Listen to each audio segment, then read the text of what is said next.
Welcome to Walking Radio, a podcast dedicated to amplifying the voices of people on the margins and the front lines. This is a space where lived experience takes center stage, where stories are shared on their own terms, and where conversation happens in motion. Today, we explore a new part of our shared trail. It's Sunday, June 1st, 2025 in Guelph, Ontario. The local Avalokiteshvara Kadampa Buddhist Centre is holding a walk for world peace. I joined in and chatted with Gen Kelsang Kunden, along with friends and members of the centre, as we walked along the beautiful Speed River. We explored a variety of topics, including compassion, anger, loss, and our shared connection to one another. Let's walk together and see what pathways to better understanding we find along the way. I'm Patrick Corvin, and this is Walking Radio. Deep right, yeah, thanks. Are you comfortable if I start recording now? Yeah, go It's ahead. all very casual, just conversational. Like a CBC sort of podcast. Except Where way they're better, walking through the woods. even better. Okay. Yeah, All not right. like those amateurs. No, I love the CBC so much. Yeah. That's probably why I'm doing this right now. Is 'cause Right. They're inspirational. had a very steady diet of CBC growing up. So you can hear me okay? Yep, the levels are looking great. Okay, great. Yeah, wonderful. So, I usually invite guests to introduce themselves however they like, however they're comfortable with, and say a little bit about their background, what they do. Okay, sure. So, my name is Gen Kelsang Kunden, and I'm the resident teacher of Avalokiteshvara Kadampa Buddhist Centre, which is located in Guelph. We have classes all over southern Western Ontario.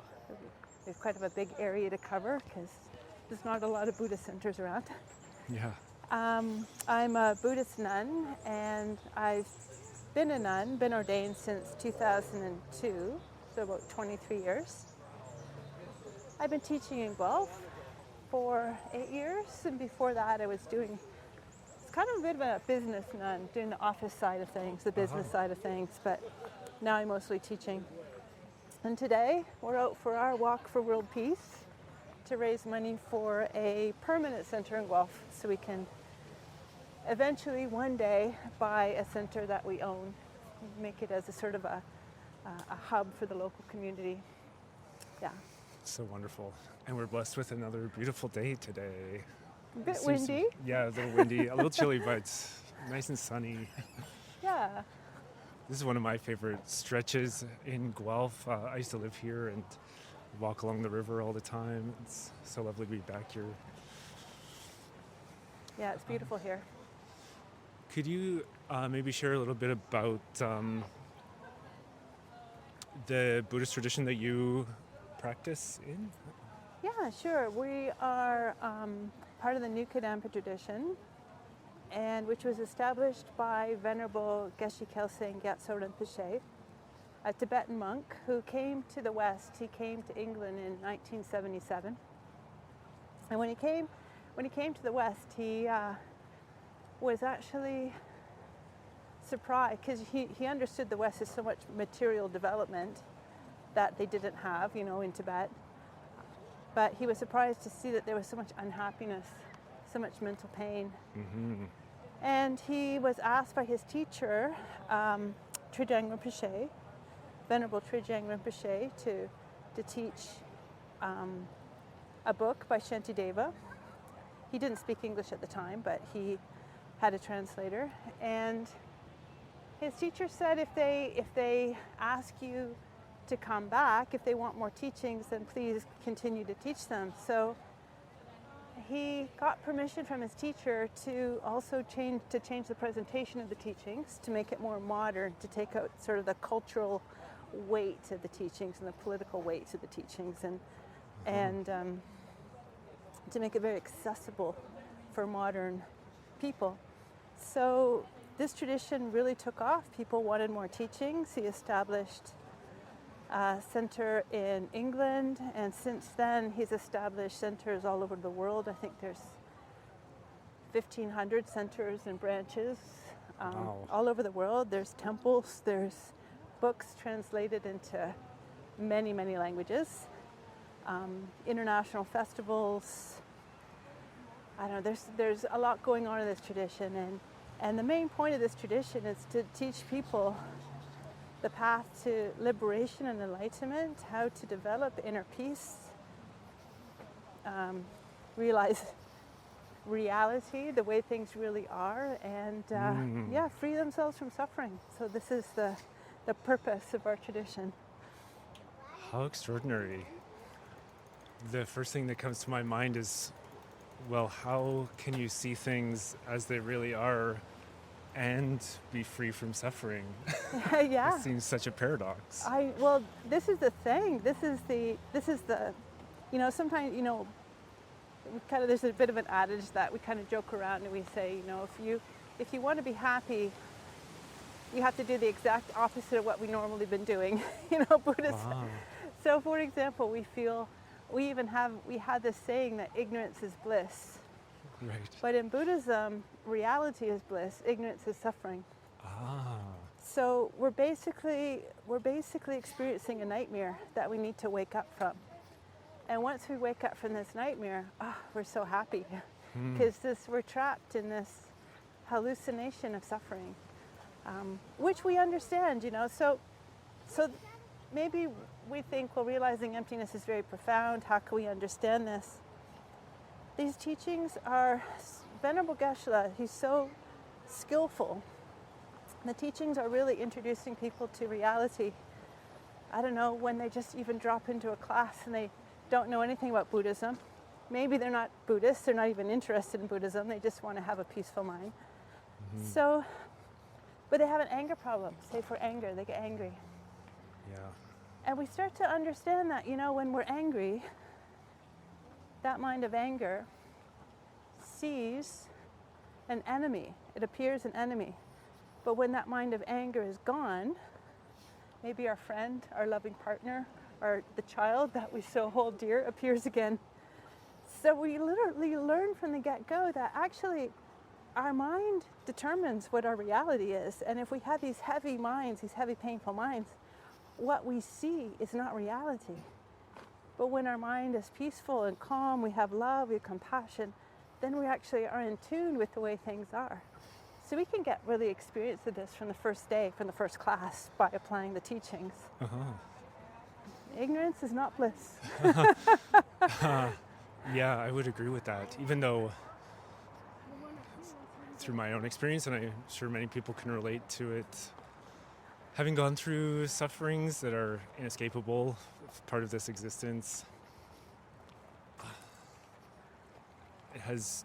those sufferings have transformed me and were very difficult at the time, but I wouldn't really want to have the experience of not having gone through them. Yeah, because we learn from them, don't we? Yeah, and I feel, even though like an eternal beginner, I do feel some sort of greater understanding has emerged from those experiences. Yeah, suffering has good qualities. Through experiencing suffering, we develop compassion for others. We get rid of our pride, thinking, what happened to me?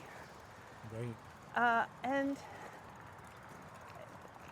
we develop, compassion is a wish for suffering to end for everyone, not just ours, like this idea of there's my suffering and there's other suffering, and we understand there's no possessor of suffering. Suffering has to go because it's painful.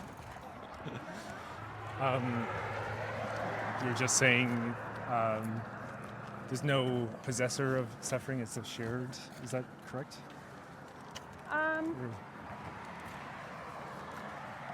Yeah, in a way it's shared. I mean, with Buddhist teachings, we start to understand that we're like We are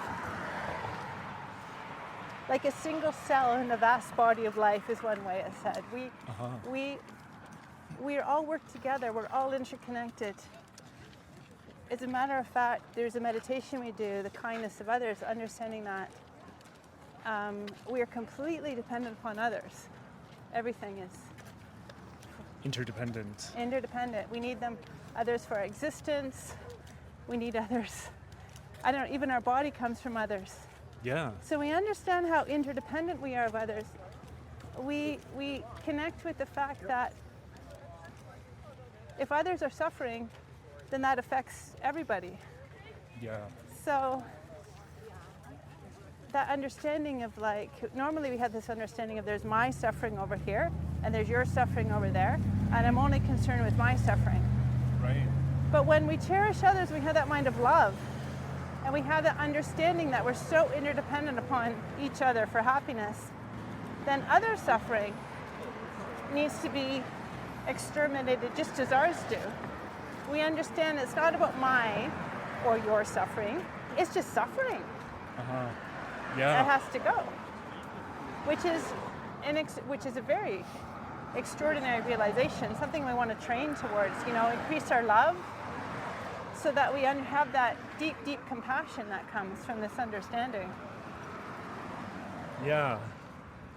Which on the surface feels like it paradoxically contradicts what we were just saying about the value of suffering and it's the wisdom found in suffering.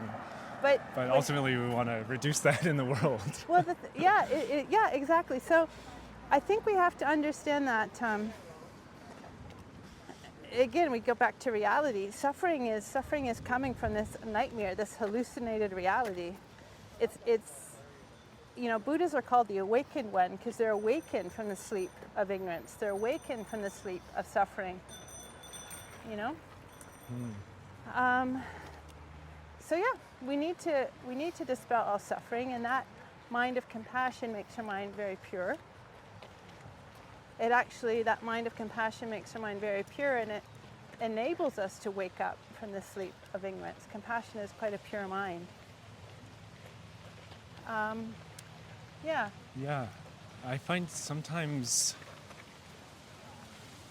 perhaps it's people understandably not wanting to take on the weight of someone else's suffering, but sometimes some people will meet the suffering of others with more suffering, with compounding the suffering with mockery or cruelty or blame, guilt.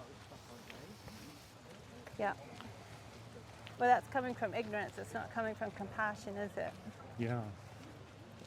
Sometimes we call things compassion, but it's not really compassion. We can confuse attachment, which is a delusion, which is concerned with our own happiness, and compassion. We can think, when do we see others suffering, and we get this painful mind about it. It's really because we're thinking, I don't want to see this. This is destroying my day. Right. It's not about, I'm so sorry you're suffering. May you be free from suffering. It's not about them. It's about me. Yeah. So the compassion is a deeply peaceful mind. It's the nature of all Buddha's mind. It's a very pure mind, which means it's actually, when you go to the depths of compassion, it's actually blissful. Wishing others to be free from suffering and doing something about it. Yeah, Yeah.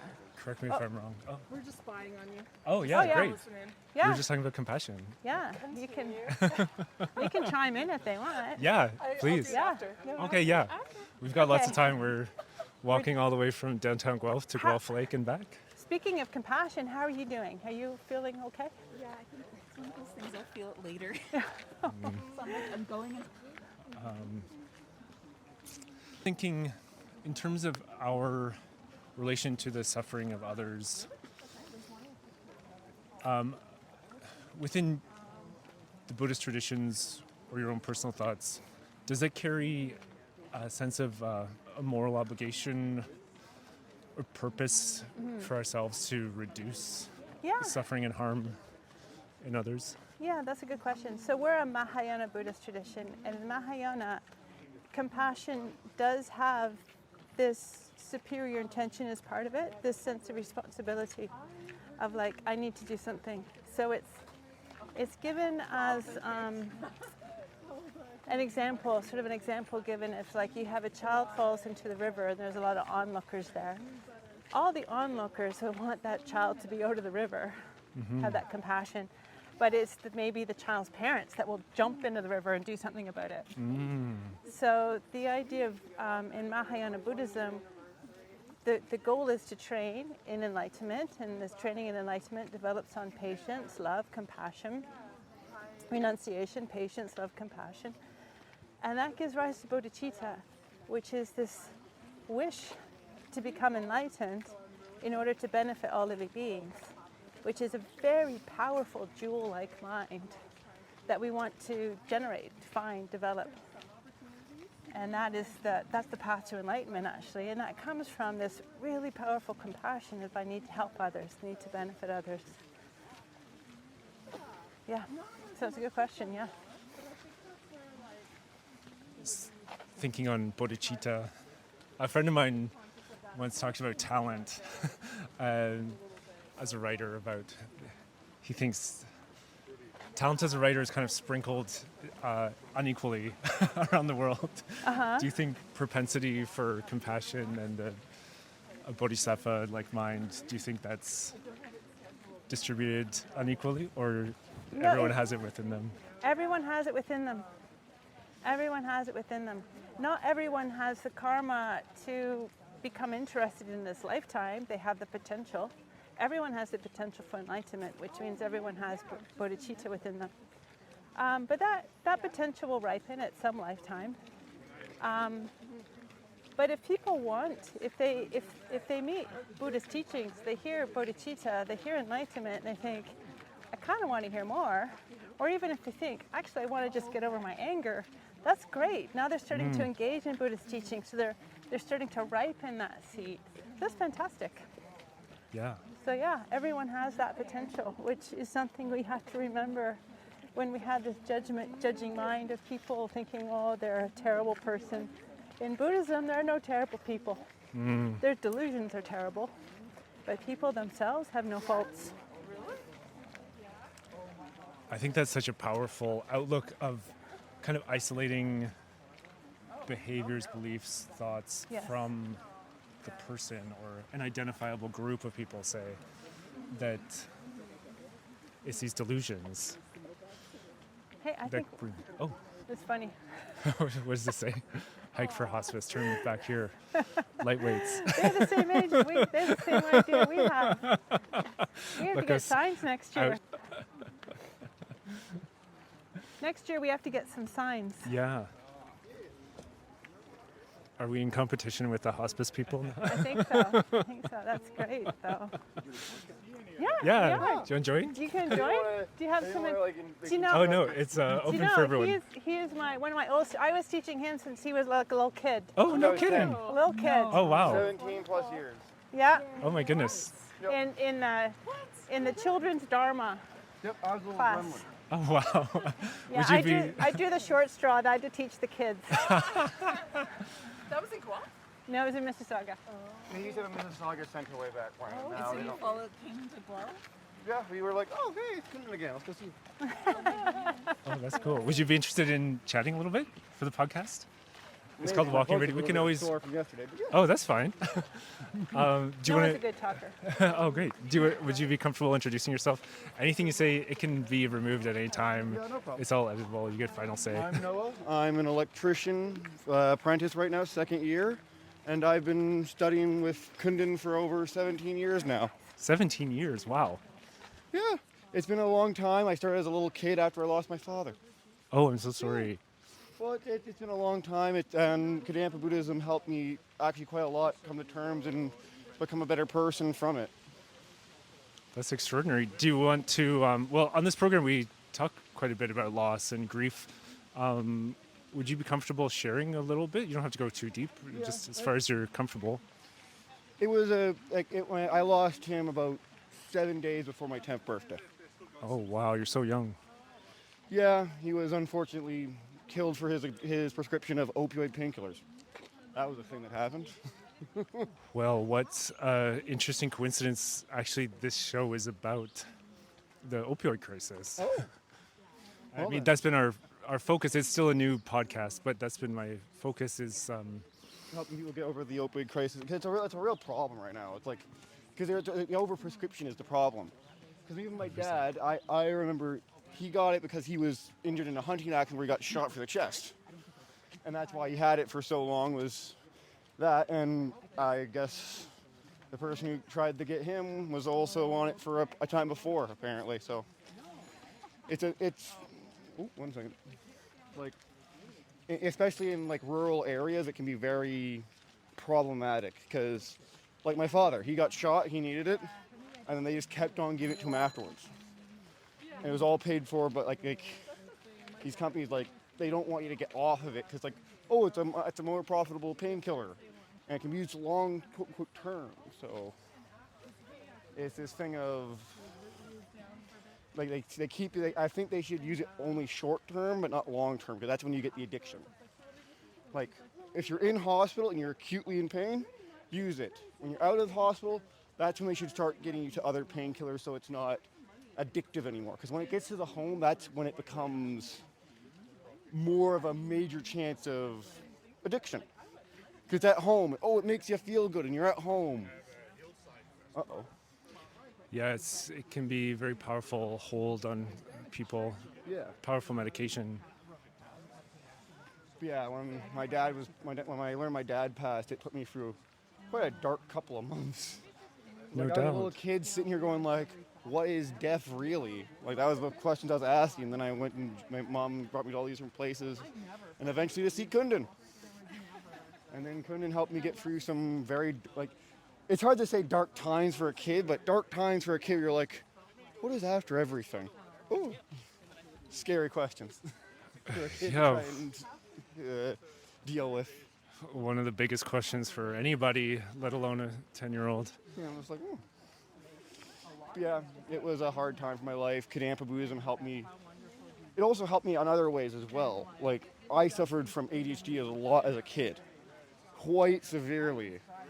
And so far I've been able to, like, Kadampa Buddhism has helped me a little bit in getting myself to be a bit more focused, a bit more acceptable of, like, normal, like, not exciting situations where, like, at school and stuff like that. Because the teachings of, like, meditation that can help you keep focus instead of going off to imagination land. Yeah, which is a beautiful place too, but sometimes it can make it tricky to operate in the world. Yeah. Well, that's so neat. I find the same for myself. I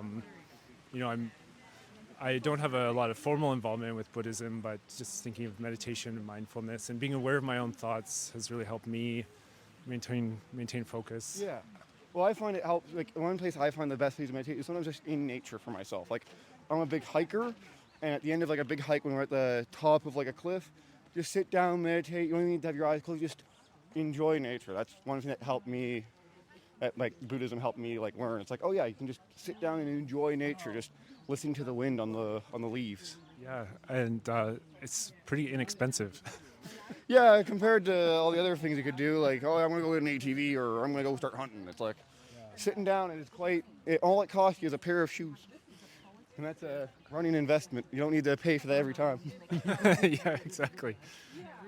That brings to my mind the idea that peace, inner peace, equanimity may be closer than we realize for some of us. Yes, sometimes it's about just accepting that quiet is a part of life, and it's just like sometimes you just gotta accept that. Deep breath, relax, and learn that whatever is bothering you is not the biggest problem. I always look at my life like, if I was born again, there would be about a 65% chance I would have a much worse life. A 10% chance I'd have the same type of life, and about like a 5% chance I have a better life. Like, and the other missing percentage would probably be me being like gone by this point even. Like, I always say this: life is like, when you look at your life, like you may look at your life compared to like your neighbors and that sort of stuff, but then look at your life compared to everyone in the world. There are people in Ukraine who have no power and their houses have been bombed out.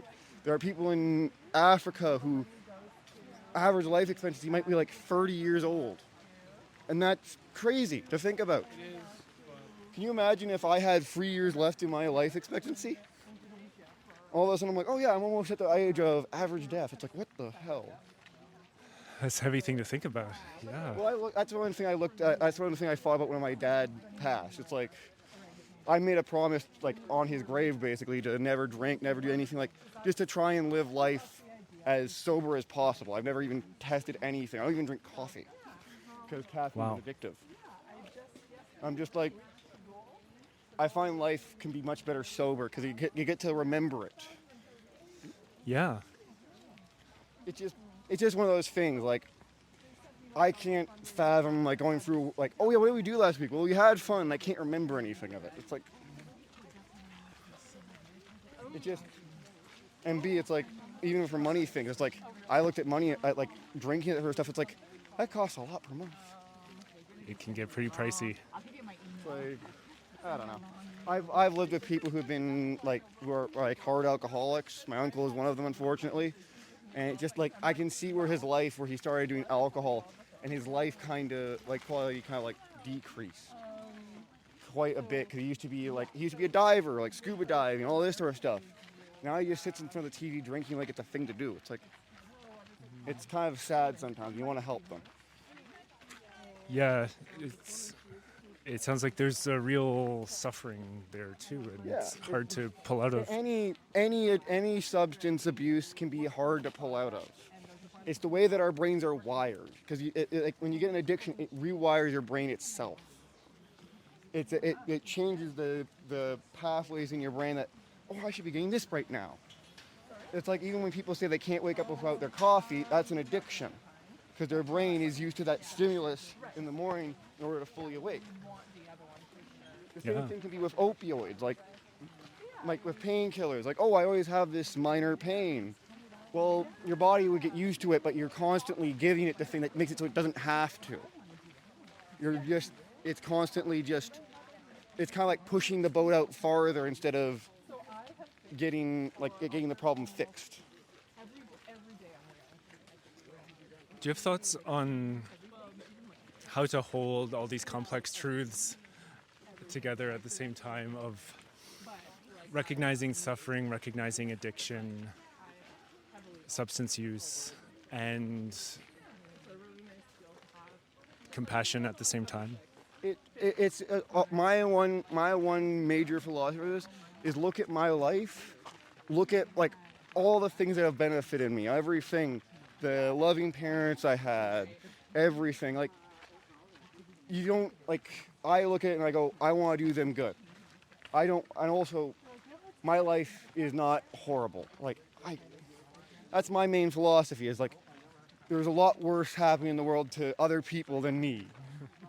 Like, I'm sitting here in Canada going, damn, I need to buy new tires for my car.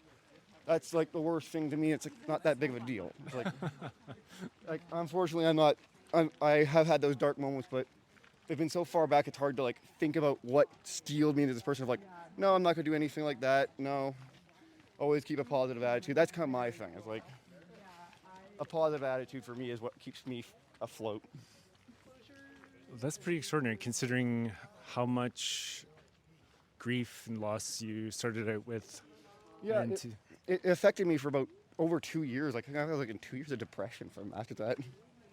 Like, very understandable. Like, thing where I was just like unhappy, but at the same time I was like looking at my life. I'm like, I cherished the moments I had with him, because guess what? I had a father when I grew up a little bit. He took me out fishing. He took me out and he taught me how to love nature. So I kind of latched to that instead of the loss. I looked at the life I have and look at all the good things, not at the bad things. It's so easy to focus on the bad things, but then you go, oh yeah, and then I have a wonderful grandma who loves everyone, helps people, and taught me generosity. It's like, you gotta look at that. Like, usually what we have a problem with is we focus on the negative, and we don't realize sometimes the positives outweigh the negatives tenfold. because we just take them for granted. It's just one of those things where it's like, we're doing work here and it's like, sorry, I'm just, that last bit, sorry. Sure, yeah. I'm just trying to think of like a good analogy. You're doing great. Nothing has to be perfect here. Yeah, I'm just kind It's of a reflection of reality. yeah, it's a reflection of the mind. Yeah. Yeah, Life, it's like, I could sit here and complain about how that happened, or I could look at all the time I spent with him and how I had an amazing grandma to help me through it. I had an amazing mom. I had Kunden to help me through it. I could look at all of that and go, thanks for that. Like, a positive mindset can make it so you can go from a dark moment to at least I have that moment. At least I have all these people I can support, I can call support on. I have these people who care about me. yeah, it seems like connection is such an important thing, especially in times of loss and suffering. Oh yeah, because it's easy to just focus on the loss and not what you have. That's a major thing. Like when I lost my grandpa, he was at 98. Like 98. Wow. I was there at his deathbed. I was holding his hand. And it's like I still cry, but I thanked him for all the memories, all the times he took me out shopping, all the little inventions he used to make, and all that sort of stuff, and for the stories he used to tell. So what was the mindset? It's got like sometimes saying goodbye is saying goodbye, but also recognizing what they gave you before that, and not remembering them because of the death, but because of the life. If that makes sense. Totally. Because sometimes it's better to think of the life than the end. Because I hear you.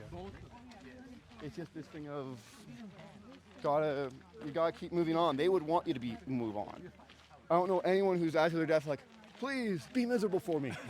Yes. They If would there's want one that. final If wish they for you, love it's you- eternal Yeah, suffering. If they love you, they want you to be happy. They want you to have a life. They don't want you to be in your room for 5 days going in complete sadness. That's what I did after my father. I just never left my room for 5 days.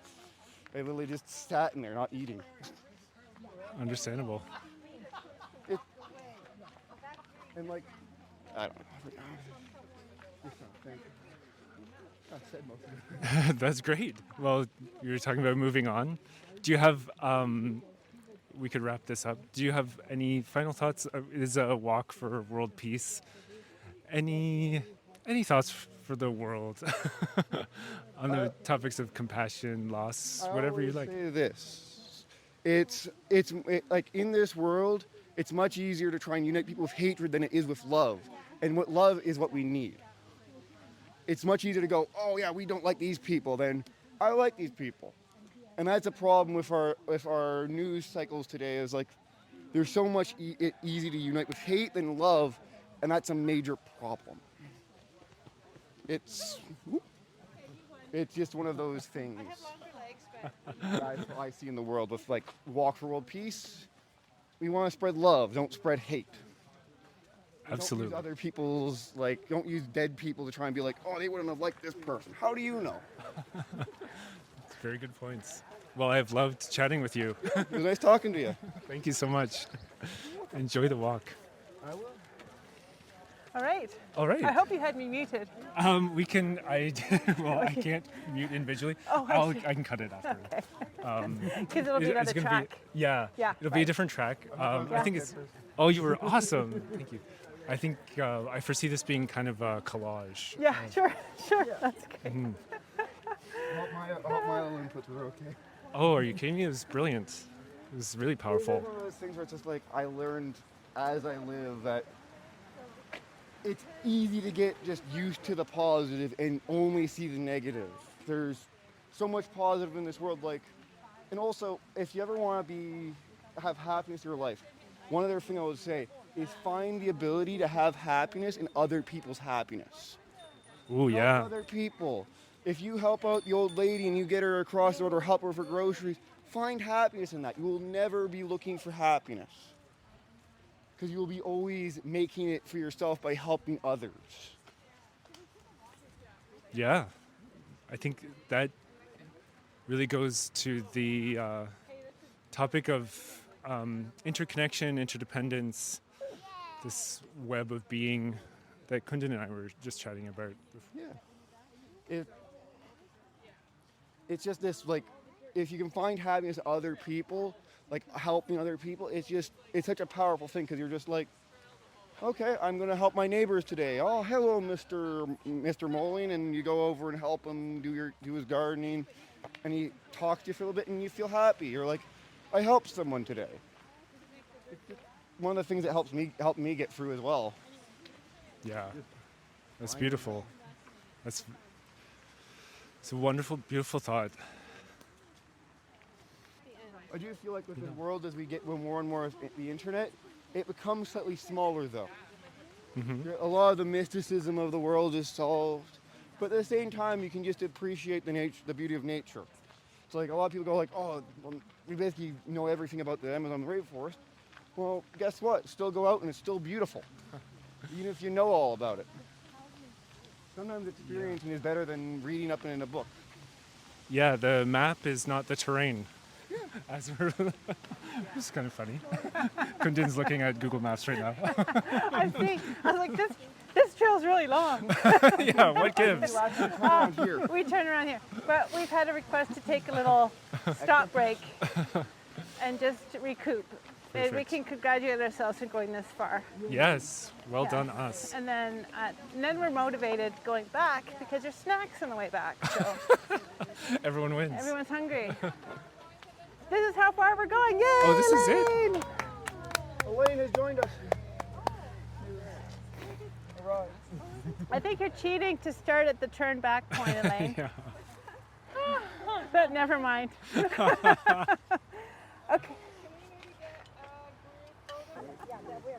Very good. Thank you, Dampa.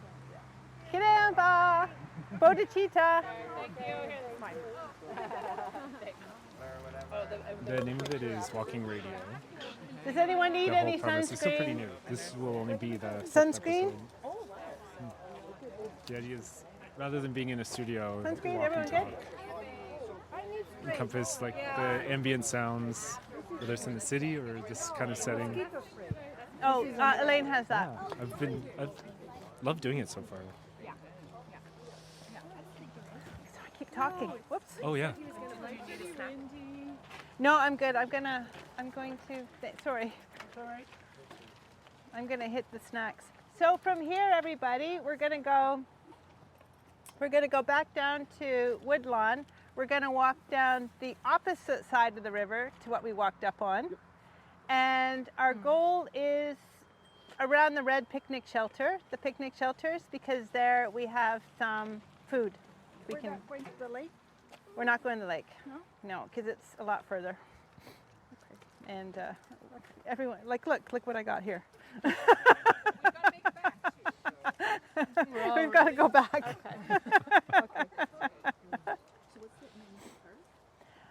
Riverside Park. So we're by the enabling garden, by the picnic shelters. That's where we'll have the watermelon, hummus, salsa, chips. Amazing. Yes. Some water. Yeah. And can I give you my contact info? I can give you. I like to make sure everyone's comfortable with the edits. Yeah. It's like it's part of the ambiance, and it kind of helps me to just explain what the podcast is too, rather than set it like as a separate thing. Just kind of weave it in. And then it sounds more natural rather than contrived. Yeah, and I also like for future guests to know kind of the process so that they feel more comfortable, that it's all like, trauma-informed, consent-based, that they get to remove anything, the final say on the final edit. Did you want? Yeah. And then Jane. Yeah. Jen. Which one? Okay, We're all perfect. Here. We're all here. Whatever emerges from your consciousness. I'll introduce you. Do you want? You can chat with him if you want. He's doing a podcast on compassion. You're already recording this, aren't you? Oh yes, I should probably preface this with we're already recording. But, Okay. And you don't have to use your real name if you don't want.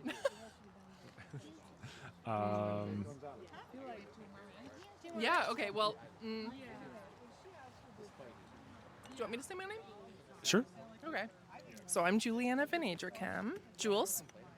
And Are you talking about like the Kadampa Center and Buddhism in general? We can or talk also about whatever we want. We run the show. just- All right. The like overall, the podcast is about amplifying voices from the margins and the front lines, which isn't really exactly what we're doing today. But I feel like this is just such a great opportunity to talk about compassion, which is a big topic. And I mean, we touch on stigma, but I think it's like we were talking earlier about anger, which I think is very easy to weave into this conversation, especially as we can just, like Kunden said at the beginning, every journey begins with a step. So Yeah. we can just see where it takes us. And you can also just use whatever makes sense. Exactly. Sounds good. Exactly. If I say things that don't make sense, leave them. You can leave That's them out. 90% of what comes out of my mouth. Makes little to no sense. Good. I'm glad I'm not alone. Yeah. So the Buddhist Centre in Guelph has been really life-changing to me, and maybe I'll share the story of how I ended up there, which isn't very long, but it's kind of cool that Kunden lives in the same building as me. And it just so happens the same building I used to live in for 7 years. Right. Sounds like it's a magical building. It is. I miss it. So yeah, I had noticed Kunden along the trails by our building, and I was like, oh, I want to talk to her because I've done a fair bit of meditation with the Vipassana Center. Do you know of that one? Not exactly. Do you want to talk about it? Sure. So the Vipassana is and the center is in Egbert, Ontario, and it's a type of Buddhism, and what they do at the Vipassana Center is what you're doing is observing your sensations in your body and your breath. So you start with observing your breath, and then you move into observing the sensations in your body. And by observing them objectively, then you're able to let them go. And when you let those sensations go, you're letting things go in your subconscious and in your psychology. So you let a lot of things go, and that's really beautiful. Does that make sense a bit? Yeah. Do you think that relates as a layperson and trying to interpret the little I do know about Buddhism and the traditions, would that relate to the concept of kind of over-identifying or identifying with the sensations themselves, identifying with the suffering rather than that letting go? Yeah. Yes. I think that's exactly it. Because outside of the center, I wasn't taking the time. I wasn't able to get really peaceful to a point where you're able to feel those tough, painful feelings and just see them objectively, to see them without attachment and to just let them go. I might be saying the same thing over and over here, but anyways. It bears repeating. So when I found this, the Kadampa Center here in Guelph, so like I said, I saw Kunden walking on the trails, and I was like, hey, I kept being like, I really want to know what she's up to. What's, is there a Buddhist center? What's going on? So yeah, one time she was walking my friend's dog, which gave me an in. So I was like, oh, hey, you've got Nick with you. And she's like, yep. Nick's a good boy. And I'm like, yeah, cool. And I noticed your robe. So I was asking her, and she told me about the Buddhist Center. So then I started going, even on that first day. And I don't mean to sound like I'm preachy or something, but that first day that I went on a Tuesday or something for the noon hour class. It's just half an hour, but she talked about letting go. And after I was telling her that I feel like I need to hold on to things to protect myself, and also because it feels as though people need to be held accountable for any wrong things that they've done for me. And I was telling her this, and she was like, no, just let it go. You're creating more suffering for yourself, and you're the only one that's suffering here when you're holding on to these things. So I was like, really? She's like, yeah, just let it go. So I was like, okay. And I started crying, tears just started coming out of my eyes. And as I was walking home, it felt like bricks were falling off of me. And I was just like, whoa, this is amazing. And like, what a concept, let things go. You know, it's not like It's I not hadn't easy. heard, right, and it's not like I hadn't heard that before. But I guess coming from someone who's a Buddhist nun from a tradition that's thousands of years old, I guess I gave that some credibility and was like, all right, fine, you know, I'll give that a try. And it's just like immediately felt like so much suffering was leaving me, and that was incredible. Yeah. That's extraordinary. I was, sorry, I'm just going to switch hands. Do you mind if we switch sides? Not at all. It's a little hard on the shoulder. Right. Yeah, I was just chatting with someone at the beginning of the walk. They're involved in 12 steps. And I know in that tradition, there's this idea of letting go of resentments is a big thing. Yeah. And that can be really hard. Yeah, letting go of resentments, letting go of attachments and expectations about what we have in our lives, letting go of expectations of even how our summers should go. That was a recent one for me. I'm like, How anything is supposed to go. yeah, totally, you know. So at least like the things that I'm having to let go of are a lot less like, I guess like urgent or crucial, like, do you know what I mean? Like I feel like it's just been like onion layer after onion layer, and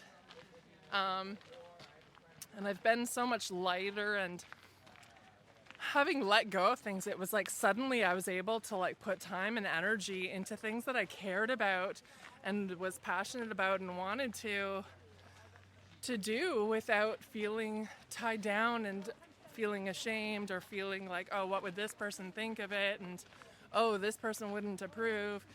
And like everything used to be so loaded. And now it's like if I do something, it's just I'm just doing it, you know, I'm doing what I like to do, and that's really nice. Yeah, shouldn't we be all able to do that? As long as we're not harming others. Just doing the things we find beautiful and meaningful. Right, exactly. And a big thing that Kunden teaches at the Buddhist Centre is about letting go of and getting over our tendencies for anger, towards anger. And that's like, you know, it's like hard to say it, or like I hate to admit it, but like I discovered how much anger I had when I started learning this from her. And like it has taken so much practice, but to learn like about how damaging anger is, and that it has no positive, like it has no benefits. It only creates more suffering when we're angry at others or even ourselves or whatever.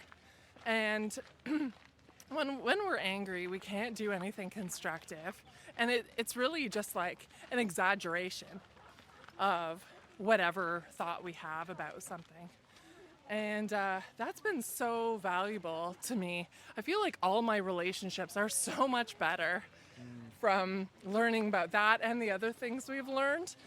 And I just feel like I'm able to be such a much more like present and like positive like presence in my community and with my family and whatnot.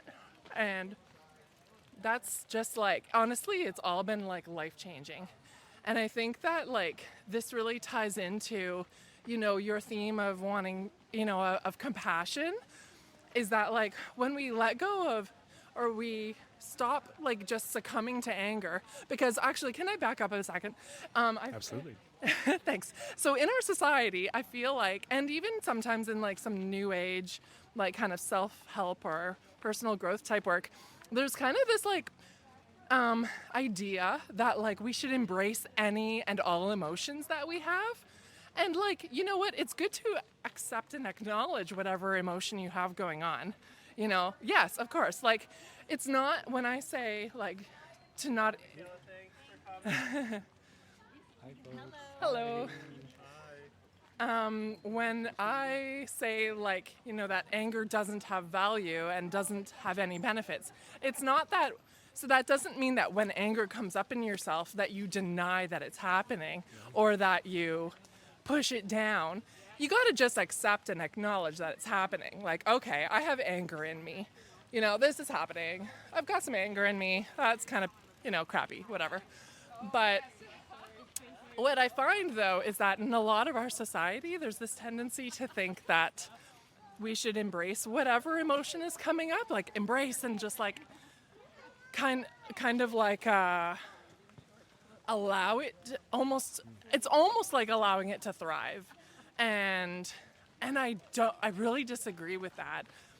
Like, and you know, I think like that happens in therapy a lot. Like I've, you know, had experiences in therapy where I just feel like the negative emotions are just amplified. And instead, like in Buddhism, we're talking about just like letting it go. And no, don't like give anger a platform. Yeah.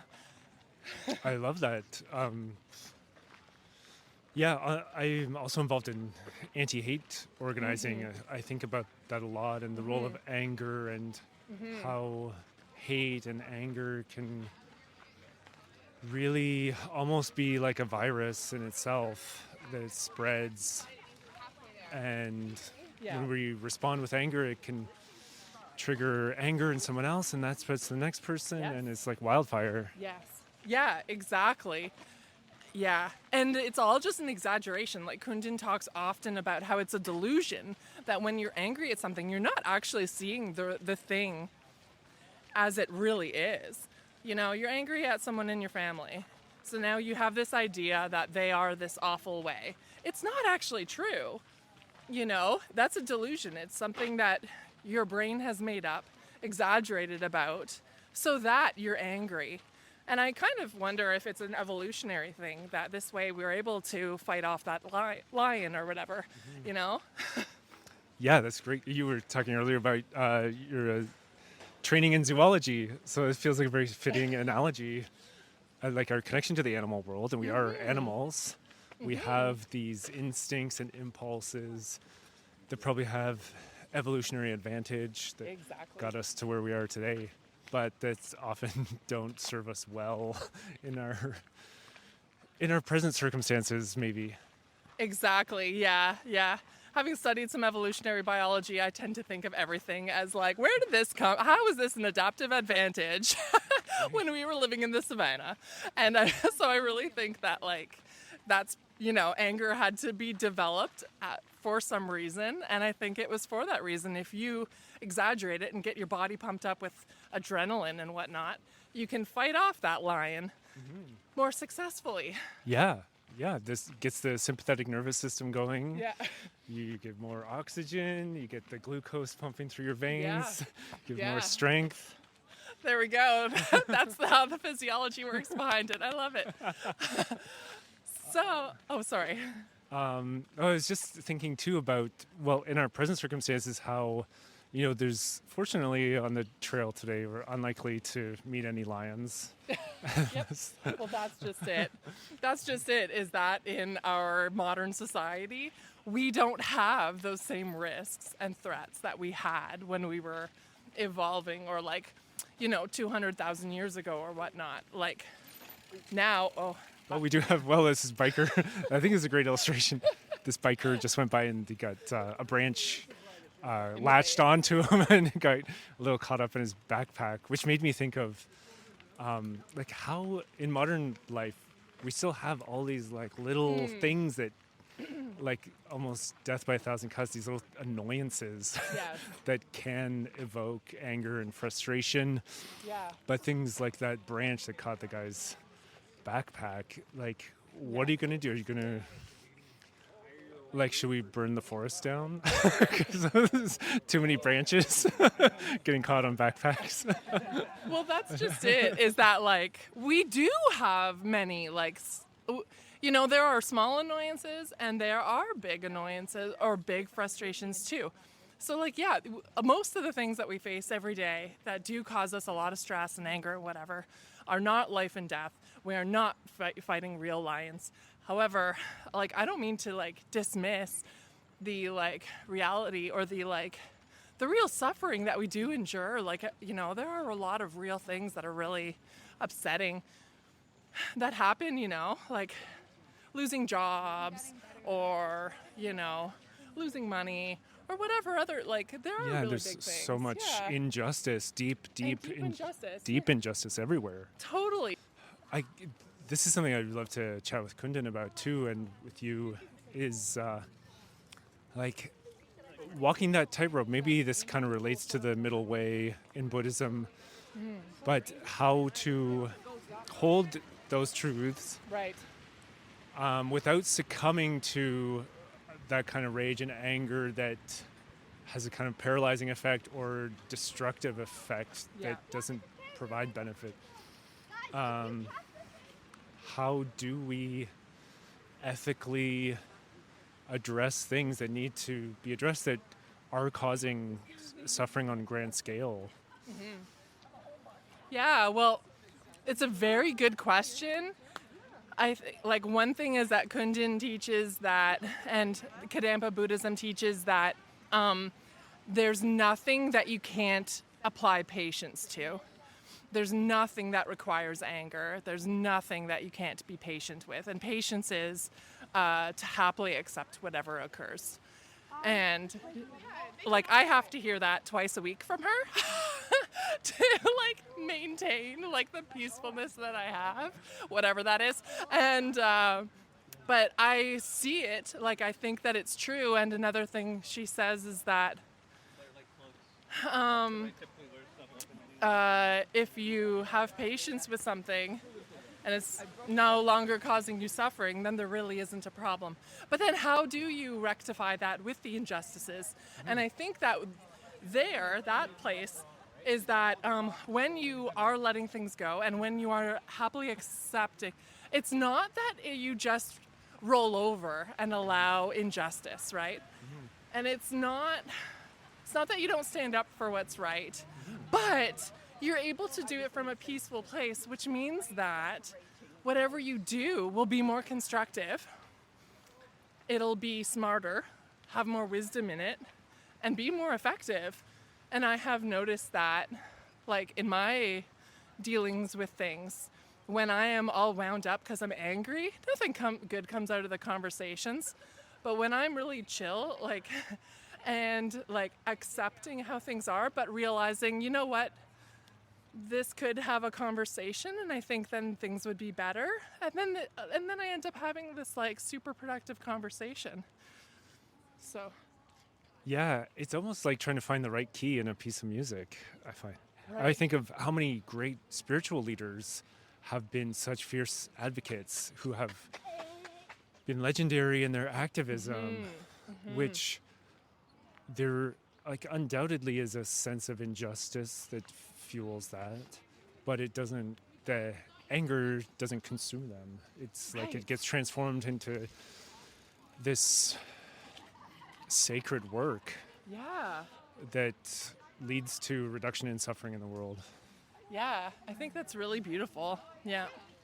So then I think tying it back to your focus or interest in compassion, I think that it then follows that whatever work we are doing, we're able to do it with more compassion, and you're also doing the work to hopefully with the goal of reducing the other person's suffering as well. Yeah, exactly. Yeah. Yeah, which we can't do if we don't acknowledge it in the first place, or if we react with anger as our starting point, which we see so often these days. Yeah, this kind of right. age of rage. And I think that since I think that when you have less anger, you know, and I think that there's other principles in Buddhism that would contribute to this as well, that you end up developing this sense of compassion and just wanting, understanding the suffering that leads people to do the things that they're doing, and realizing that you want to reduce that suffering, and just realizing that they're the same as you, and I've noticed since I've started like studying with Kunden that I've felt more compassionate to people that I didn't before, and where I would have been annoyed with some people, I feel more compassionate. It's like really beautiful when you feel like a deeper compassion. Like, it's a beautiful feeling, I think. Yeah, and not everyone experiences that. That brought to mind, speaking of evolution and your past studying of evolution, and where, it's not necessarily the case that if we're able to point to something in our past that it then serves us today, but it can, I think, shed light. Yeah. And even though much of this like evolutionary psychology can be speculative, it's still fun to think about. I think. Yeah. I think of with talking about compassion to other people, I often think of the role of xenophobia. Like, where does that come from? Is that because through so much of our history, our safety required a bit of suspiciousness or like carefulness around new people, like what their intentions might be? Is that what fuels the xenophobia we see today? And can we, by acknowledging, no matter where it comes from, even just the act of acknowledging it, and that it's intrinsically irrational, but also fair to exercise caution around people we're meeting and like figure each other out and suss each other out, but start from a place of openness and love. I don't know. Do you have thoughts on Yeah. on the broader like societal issues with like between identifiable groups? We see so much hate in the world today. Yeah, I think it's really complex, like from an evolutionary standpoint. And like I'm not qualified evolutionary Yeah, who is? biologist. Right. So like, with a grain of salt, like it depends where they would identify these things were developed. Like if we were to say that it was developed as a way of like being able to fight off a predator, then later, like in the times of like growing populations and a new group of people have shown up that we're not comfortable with, then we just still had that trait. And then I think like this is the thing is about hatred which is closely related to anger. In fact, I think Kunden even said that it was basically the same thing. Is that like if you let anger have a place and let it stew, it just grows. It never turns into peacefulness and compassion by through diving into anger. That doesn't happen. Instead, it just builds and builds, and it creates more of a story and more of a story and more and gets stronger. And then when you add propaganda and misinformation to that, I think that then you've got a really hateful soup going on, which can allow decades and generations of xenophobia and other hatred, which is really unfortunate. And I just wish that everyone would, do a one-day Buddhist retreat. And then boom. Boom. We're good. Yeah.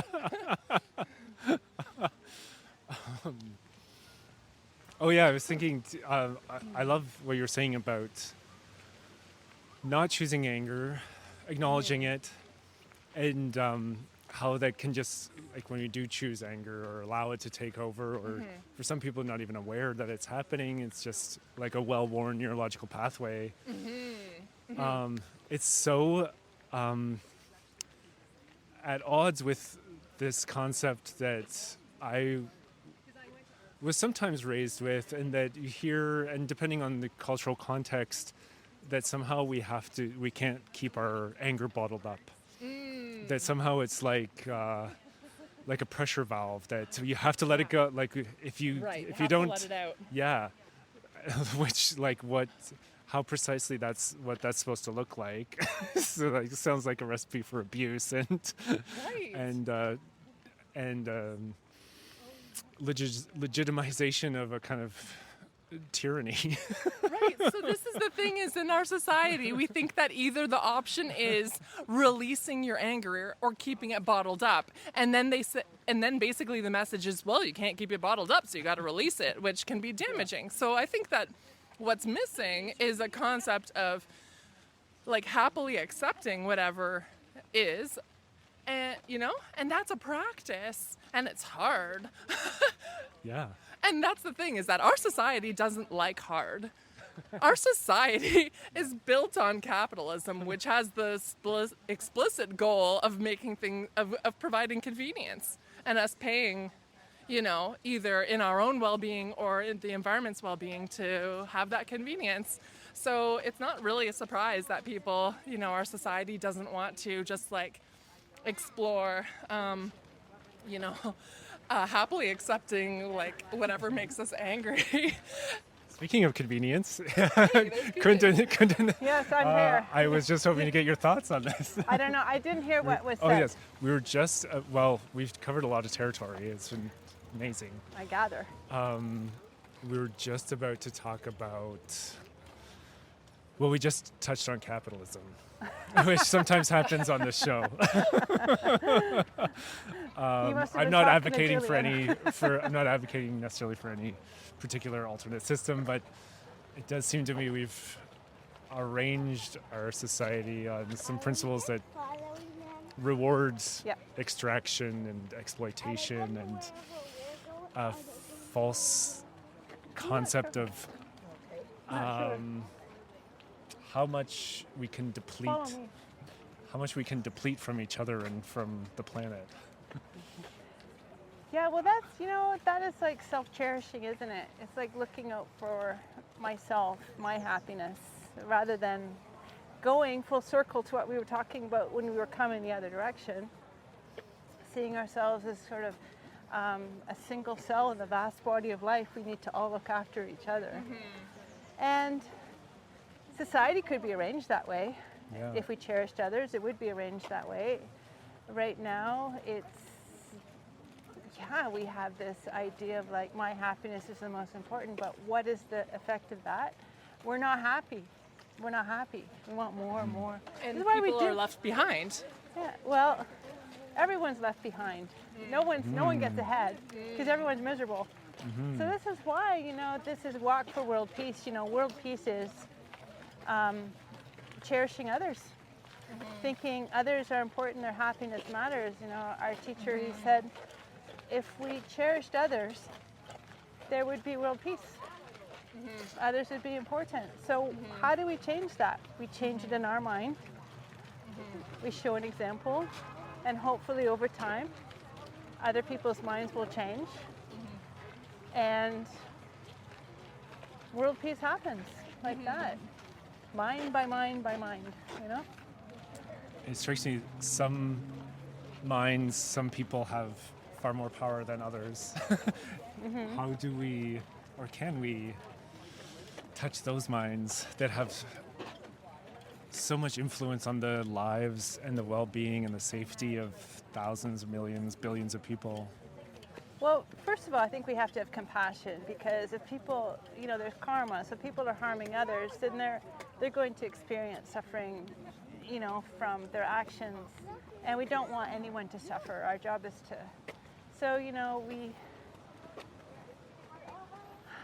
we have compassion. Just like we have compassion for those who are experiencing suffering, we have compassion equally for those who are causing suffering. Understanding that they too can be free from suffering. We make prayers that they will learn to cherish others and find freedom from suffering. Because they're trapped, they're just as trapped as everyone else. Mm-hmm. And they need freedom just as much as everyone else. They're a living being just like we are. They want to be happy. They're just doing it the wrong way. Right.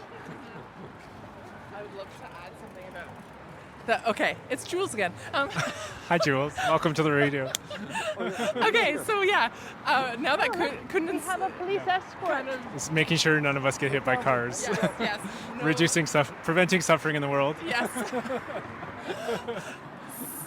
So, when Kunden has taught us or me about like cherishing others and about the harmfulness of cherishing ourselves, like that also made such a big difference to me. Like, I realized how much I was self-cherishing, and I think that, I do think that our society feeds that, Oh yeah. And I think that, because our society, capitalism is really about, self-gratification and whatnot.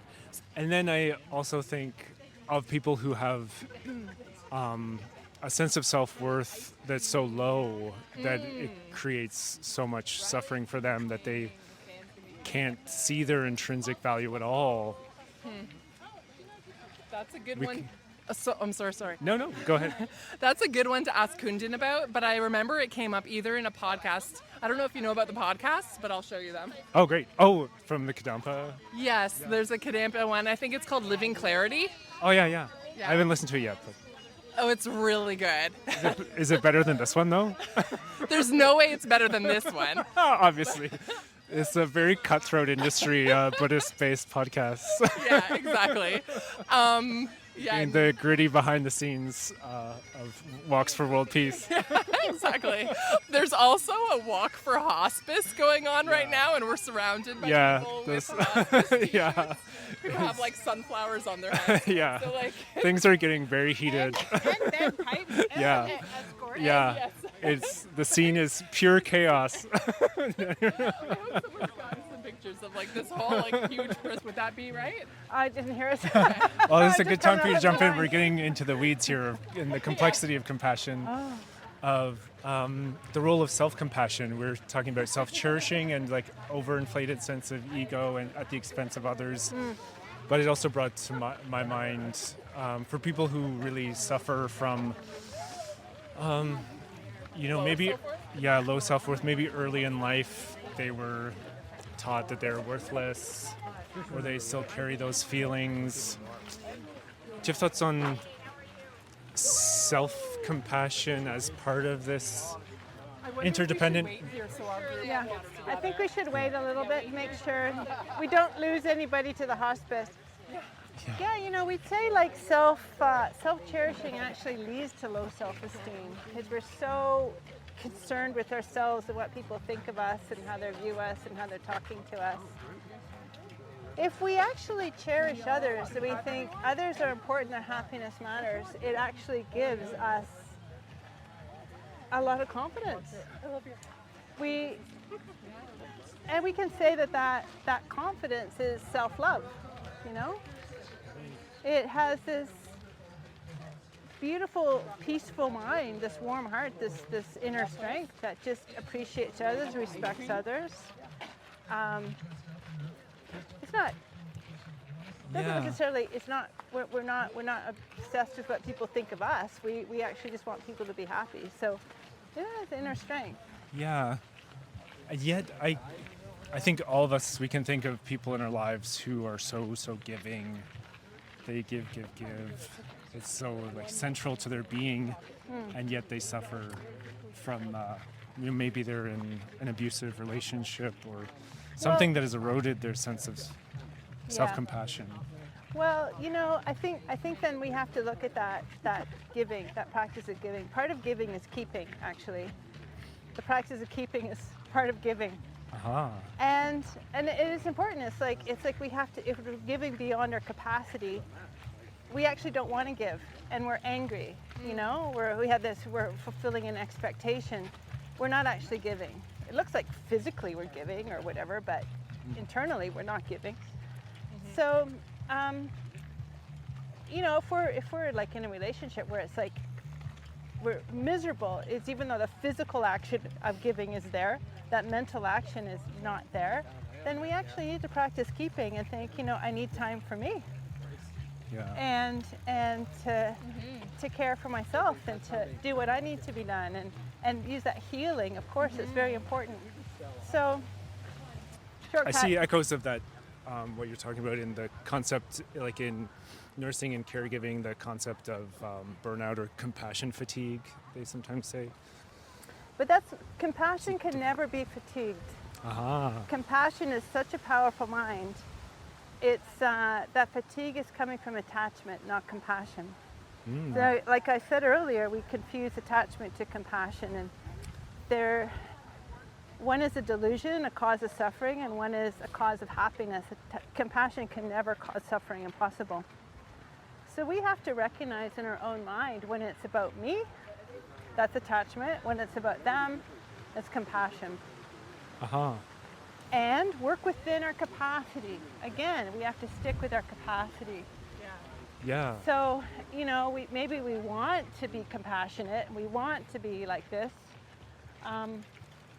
but we have to grow that inner strength as we go and improve our capacity and work within that. And our boundaries will change as our capacity changes. And I was thinking about the self-cherishing and that self-care that Kunden was mentioning, and realizing that when I let go of some of that self-cherishing to see others are more important and I'm really not so important, then it allows me to relax about my attachment to the other people around me, which allows me to be grounded and just enjoy wherever and whatever I am involved in or what's around me. Oh, sorry. Ran you into a tree. Oh no, I love trees. I love trees.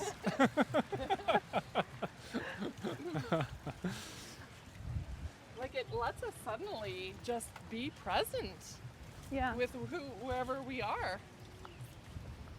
I've just really experienced that.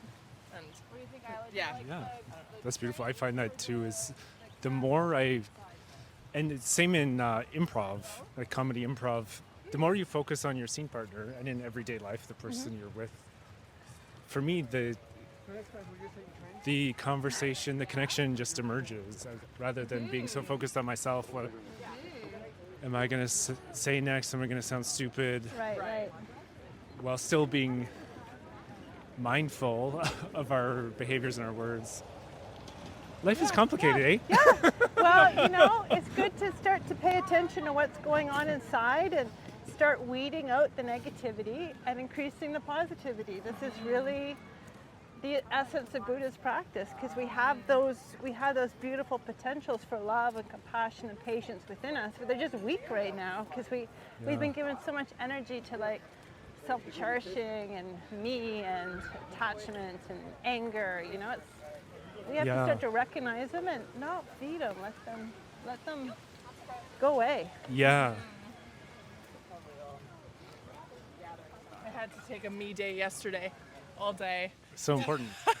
Because I have been doing this extra advocacy for stuff for wildlife, and I had to really challenge and let go of this idea that I had to be doing stuff, had to be helping. Be productive. Yeah. Yeah. And that it was okay to have a day where I'm just resting and that it's just for me, Yeah, it's so vital. to be able to do more later, right? Yeah, it's a marathon. Yeah. If we're lucky, we get to be here for decades. Right. Yeah. We got to pace ourselves. I can do, advocacy stuff tomorrow. It'll still be there. Yeah. We'll let you know if all the injustices have been solved during your absence. Okay, that'd be great. Thank you. Then I'll know if I can just, continue to just sit in a park and read. Sorry, I ended up having a lot more to say than I thought. Why are you apologizing for that? I don't know. Maybe I It should. wouldn't be much of a podcast. True. You get someone on, they're like 2 lines. And I they're hate like, talking. That's all I've got. You're like, this is going to be a great This is success. gold. It's going to be a very short episode. It's great. Don't be angry. That's it. That's a pretty good motto.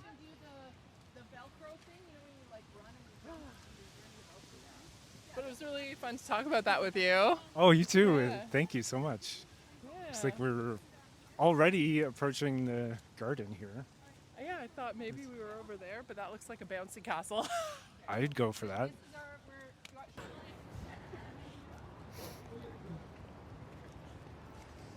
We covered pretty much, haven't we? Yeah, I think we solved it all. Yeah, we did. We Now covered what? a lot of stuff. So, what kind of conversations did you have with people like Noah?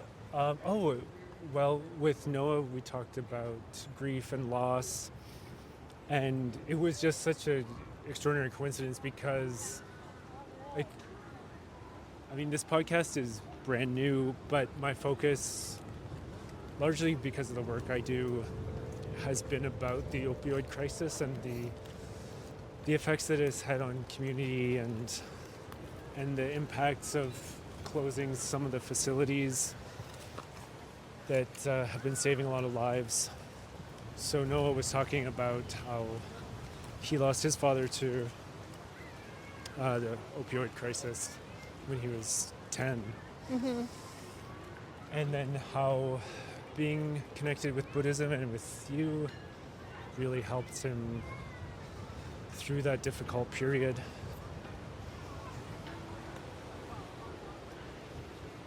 Yeah, that's nice, eh? It's a lot of suffering Yeah, for a young man. yeah.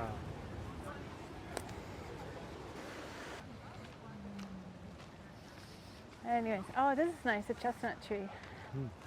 Well, speaking of long journeys, would you be interested in chatting about how you first got involved in Buddhism and How how I you first started yeah. on this journey? Was it 23 years ago? It was more actually. It was like 98 maybe. So 98, I don't know, my math isn't good. 1998. I met Buddhist teachings and I found them very interesting.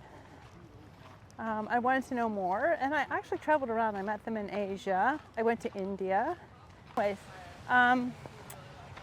so I met this tradition in Vancouver after traveling around the world.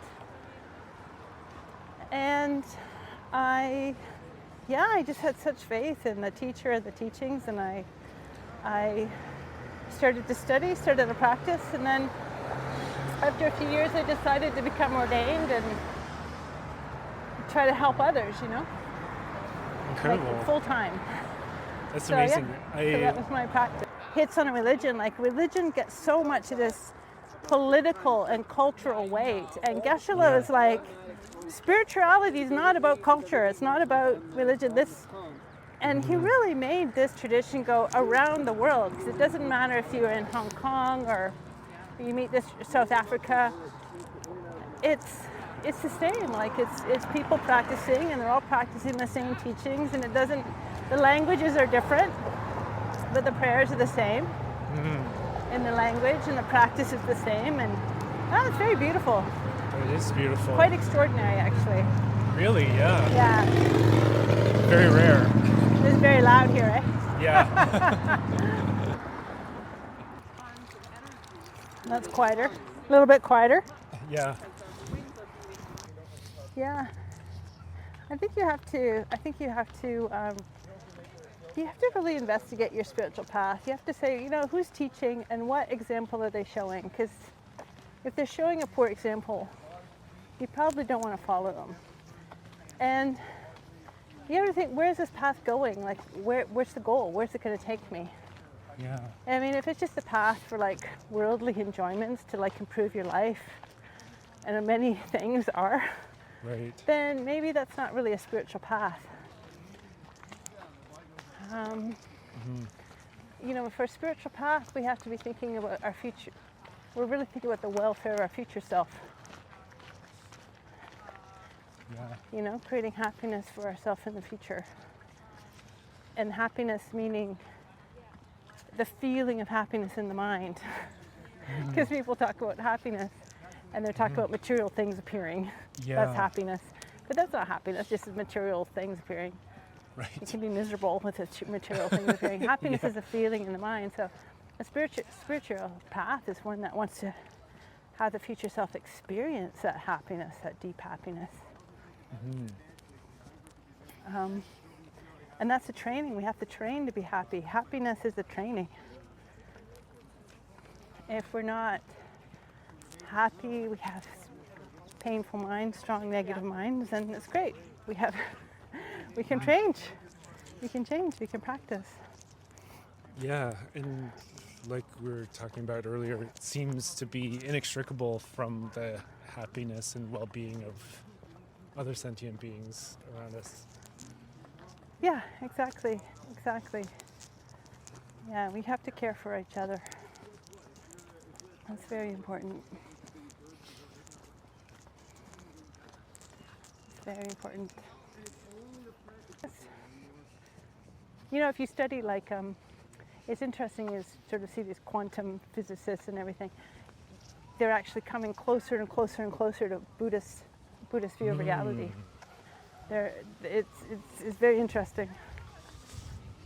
Because when they explore reality, they see there's no reality other than the one that we're perceiving. And perception itself affects the reality. Yeah, exactly. Yeah, that's why we want to have a pure mind. Then you'll have a pure reality.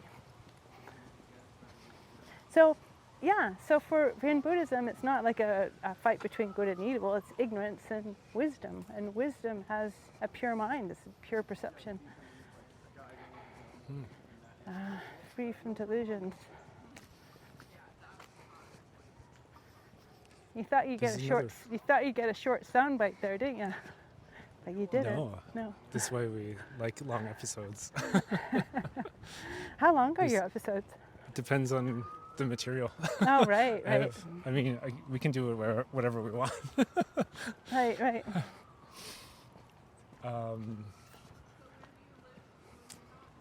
For bodhisattvas, like dharma's for everybody. You could be a butcher. You could be a farmer. You come to class. You get some dharma, good. You can practice. According to your capacity, at whatever level you can practice, you know? So we don't say, oh, you're not a vegetarian, you can't practice. Or you're a pesticide guy, you kill things, you can't practice. No, not Mahayana. It's like, no, everybody according to their capacity. So anyway, yeah. It sounds very accessible. Yeah, it is accessible. So it's like we try to meet people inclusive. where they're at, and it doesn't matter. That's a core principle of the work that I do. The field I work in is meet people where they're at. Yeah, exactly. Both physically, psychologically, emotionally. Because everybody's important. Everyone has value. It's a nice walk, eh? Oh, I love it. So nostalgic for me. Yeah. But it's still just the honor of my life to do that work. But like you said, it's just vitally important to take care of yourself. You take care of yourself, work within your capacity. You can always stretch that capacity, you know, like... Yeah. Yeah, but there's something, we all have an incredible capacity. Yes. But that self-cherishing mind, it makes us really brittle. Yeah. Very, very brittle. So true. So it's not flexible. That it feels like you can increase your capacity. If you said somebody is strong self-cherishing, that's teaching, like, yeah, you can increase your capacity, you could be compassionate. They're like, no, I can't. I'm doing enough already, because it feels like they're going to break. But it's that mind that's brittle. If they just let go of that and focus on others, then they get that softness, that flexibility, that of mind that is really strong. Yeah. You know? It's like ice versus water. Thin ice versus water. Right. Yeah, Bruce Lee has that saying, be water, my friend. Yeah, right. Be like Bruce Lee. But maybe without the hitting people. Yeah. Be like Bruce Lee. Well, we're approaching the end of the walk. Do you have any thoughts? Any closing words for world words? peace? Yeah. World peace is great. We should do it. We should all just abandon anger, no more anger, and just go for world peace. All right. 5 stars. 5 stars for world peace. Yes.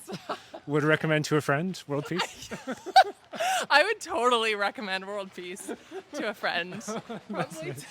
Probably to anyone. Like that's how great it is. Yeah, or to an enemy. Then Yeah, it's especially to the enemies. well, what if there's world peace? Then how? We run out of enemies. Oh, exactly. That's okay. You already have peace with your friends, not with your enemies. That's where you need the peace. These are some wise words. That's just one thing I learned. Most people go like, oh, but then you can't find new friends. Just ask people. Yeah, I find, especially in Guelph, I've never lived somewhere that's. I mean, my hometown is like a small town, but so people are connected. But Guelph feels different in a way. It seems easier, especially easier than Toronto, to make friends and build connection and community here, and it's kind of known for that. And I think that if people are having trouble connecting and feeling lonely and whatnot, I honestly, like for me, like Buddhism has made such a big difference. Like these principles help us to be more easily able to connect with others. I really think, like, you're not so worried about everything someone says to you, and like so much easier to like connect and appreciate with people however they are. Yeah, it's really beautiful. Yeah, I agree. Ooh. You can do whatever Also, you I was want. gonna give this to the Buddhas. A feather? Yes. Oh, interesting. Yeah, as long as you didn't pull it out of a bird, it should be fine. Come here, goose. Take this out of the goose. It's naturally shredded.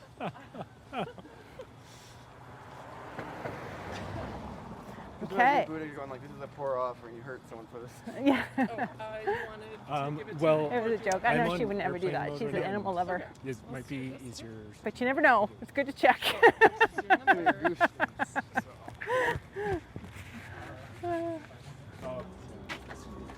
Okay. Okay. After y'all. Are you gonna wait out? You probably want to wait outside. Do you want to come in?